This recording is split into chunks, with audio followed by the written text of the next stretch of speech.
ចាសួស្តីពុកម៉ែបងប្អូនទាំងអស់គ្នាថ្ងៃនេះក្រុមហ៊ុនអ៊ីគឺយើងខ្ញុំចេញអីវ៉ាន់ទៅទៀតហើយសារតែមានប្រម៉ូសិនអញ្ចឹងមួយតែបងគាត់យកលក់បន្តតាមលេខគាត់ចាប់ដល់ប្រម៉ូសិនគាត់យក10ថែម1អញ្ចឹងណាបងប្រម៉ូសិនគ្រប់ប្រភេទវាទាំងអស់គឺយើងមានប្រម៉ូសិន10ថែម1អញ្ចឹងបើសិនជាបងយកទៅប្រើប្រាស់ឬក៏យកទៅលក់បន្តមានចំណាប់អារម្មណ៍អីអាចឆាតមកទិញបានណាបងណាអាវ៉ាន់នេះតែមាននៅក្នុងស្តុកទាំងអស់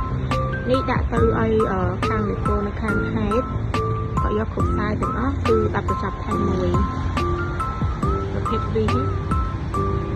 វាតាំងពីបាញ់ដៃបាញ់ឈើវាពណ៌ពណ៌វាស្មាតបគ្រប់ទាំងអស់ណាវាពណ៌ចុះបើសិនជាបងត្រូវការអាចឆាតមកបានណាបងអរគុណច្រើនបង